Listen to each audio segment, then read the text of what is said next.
एक सुंदर सी लड़की जिसका नाम मानसी है, जो कि शादीशुदा थी। कुछ दिन पहले वह अपनी बेटी की जिद करने पर उसे चिड़ियाघर घुमाने ले गई। कदकाठी से काफ़ी आकर्षक दिखने वाली वो युवती भले ही सांवली थी, पर उसके चेहरे का नूर हर किसी को अपनी ओर एक नज़र देखने को मजबूर कर ही देता था। काले लंबे घने बाल जो कि उसकी कमर तक जाते थे, जो उसके सौंदर्य में निखार लाने का काम कर रहे थे। उसके साथ में उसकी एक छोटी बेटी थी, जो कि उसकी उंगली पकड़ के बारी बारी से अलग अलग जानवरों को उसके बाड़े के आगे जाकर देख रही थी और कभी हंसती, कभी मुस्कुराती, तो कभी अपनी माँ की ओर देखती। इसी तरह से वह खेल रही थी। वही चिड़ियाघर में एक आवारा और मनचले लड़कों का झुंड भी था, जो उस लड़की को देखते ही उसके सौंदर्य पर लार टपकाने लगे थे। उनमें आपस में ही होड़ लग गई। वो एक दूसरे से कहने लगे, वो देख, तेरी भाभी आ रही है। तभी दूसरा लड़का पहले वाले से कहता है, चल पगले, भाभी तो तेरी है, मेरी तो जाने मन है। ऐसे भद्दे और अश्लील कमेंट्स करते हुए वे लड़के उस लड़की के आगे पीछे घूमने लगते हैं, लेकिन वो लड़की उन बेशरम लड़कों को इग्नोर करते हुए अपनी बेटी के साथ मस्ती करते हुए आगे बढ़ती जा रही थी। अपने प्रति कोई भी प्रतिक्रिया न देखकर वे लड़के अब और भी ज़्यादा शोर के साथ उसका पीछा करने लगे थे। एक लड़का जो सबसे ज़्यादा जोश में था, वह आगे जाकर शेर के बाड़े वाले पिंजरे की छत पर कूद कर बैठ जाता है और गाना गाने लगता है, तेरा ध्यान किधर है, तेरा हीरो इधर है।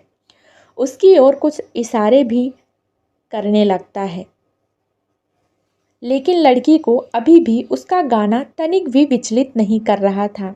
ऐसा लग रहा था मानो उसे कोई फ़र्क ही नहीं कि ये क्या कर रहे हैं।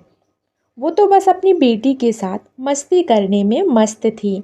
लड़की का ध्यान अपनी ओर आकर्षित करने के चलते जो उछल कूद कर रहा था, वो गलती से शेर के बाड़े में अंदर जा गिरा। अचानक से ये क्या हुआ उसे खुद को समझ नहीं आया, लेकिन जब उसे होश आया कि वो शेर के बाड़े में गिर चुका है, तो उसके पैरों तले ज़मीन खिसक गई।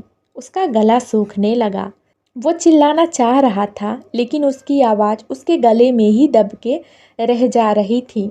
बहुत कोशिश करने के बाद वो अपने दोस्तों से मदद के लिए गुहार लगाने लगा, भाई प्लीज़ मुझे बचा लो दोस्त। लेकिन कोई भी उसकी मदद करने के लिए आगे नहीं आ रहा था। दूसरी ओर जैसे ही शेर ने देखा कोई उसके बाड़े में आ गया है, तो शेर धीरे धीरे दबे पैर आगे बढ़ने लगता है। शेर के चेहरे और उसकी आंखों का खौफ देखते ही लड़के का हाल बेहाल हो गया था। उसे तो लगा था शायद ये उसकी ज़िंदगी का आखिरी दिन होगा। बाड़े के बाहर बहुत से लोगों की भीड़ इकट्ठा हो जाती है और सब लोग उसे बाहर आने के लिए चिल्लाते हैं, लेकिन आगे बढ़ के कोई भी उसे बचाने के लिए नहीं आता है। शेर आगे बढ़ रहा था, तभी भीड़ में से आगे आते हुए उस लड़की ने अपनी साड़ी का एक किनारा जल्दी से बाड़े में फेंका और चिल्ला कर कहा, जल्दी से पकड़ो। फिर लड़की ने अपनी पूरी साड़ी उतार दी और बाकी लोगों की मदद से एक छोर पकड़े रही। दूसरे छोर को पकड़कर वो लड़का किसी तरह से अपनी जान बचाने में कामयाब हो गया। जैसे ही वो बाड़े की दीवार कूद के बाहर आया, वहाँ पर मौजूद सिक्योरिटी गार्ड ने गरजते हुए कहा, तुम्हें होश भी था कि तुम क्या कर रहे थे इस खूंखार शेर के बाड़े के पास?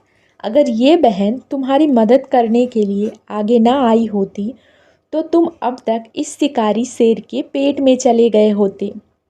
सिक्योरिटी गार्ड की बात सुनकर उसने एक नज़र अर्धनग्न ब्लाउज और पेटीकोट में खड़ी उस लड़की की ओर देखा और वो मन में सोचने लगा, ये सिक्योरिटी गार्ड सही ही तो कह रहा है। ये मेरी बड़ी बहन जैसी ही तो है, बल्कि उससे भी ज़्यादा है। एक बहन ही तो है जिसने अपने भाई की जान बचाने के लिए अपनी इज्जत की परवाह किए बिना अपनी देह से साड़ी उतार कर मेरी रक्षा की। फिर उस लड़के ने हाथ जोड़े और उस लड़की के पैरों में गिरते हुए माफ़ी मांगने लगा। वह बोला, बहन मुझे माफ़ कर दो। मैं कुछ देर के लिए भावनाओं में बह गया था और अपनी मर्यादा को भूल गया था। मुझे माफ़ कर दो। आपने अपनी इज्जत की परवाह किए बगैर मेरी जान बचाने के लिए अपनी साड़ी तक उतार दी। आगे से मैं किसी भी महिला के साथ कभी भी गलत व्यवहार नहीं करूँगा। आज से मैं सभी महिला को अपनी माँ और बहन की नज़र से ही देखूँगा।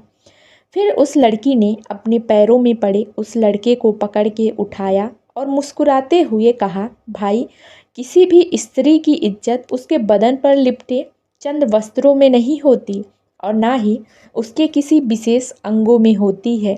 ये हम इंसानों की मानसिक विकृति है जो उसे जबरन इज्जत के साथ जोड़ के देखते हैं। जबकि सच्चाई तो ये है कि स्त्री की इज्जत तो उसके आचरण, उसके चरित्र से जुड़ी होती है। उस सुंदर सी दिखने वाली लड़की के आकर्षक मुंह से इतनी मर्यादित और भावपूर्ण शब्द सुनकर वहां मौजूद भीड़ में तालियां गूंजने लगी। तभी उस लड़के के साथ जो सारे लड़कों का समूह था वह भी वहां पर आ गया और वो लोग भी उस लड़की से माफ़ी मांगने लगे। उस लड़की ने सभी को माफ़ कर दिया, फिर अपनी प्यारी सी बेटी के साथ अपने मस्ती में लग गई और उसके साथ खेलने लगी। तो दोस्तों, ये थी हमारी आज की कहानी। दोस्तों, उम्मीद करती हूँ हमारी आज की कहानी आपको पसंद आई होगी। अगर पसंद आई है तो वीडियो को लाइक करें और अगर आप मेरे चैनल पर नए हैं तो चैनल को सब्सक्राइब भी कर लें। साथ ही बेल आइकन को भी प्रेस करें ताकि मेरे नेक्स्ट कहानी का नोटिफिकेशन सबसे पहले आप तक पहुँचे। नई नई कहानियों को सुनने के लिए हमारे चैनल पर ज़रूर जुड़ें और हमारे चैनल को सब्सक्राइब भी कर लें ताकि आपको नई नई कहानियों का आनंद प्राप्त हो सके।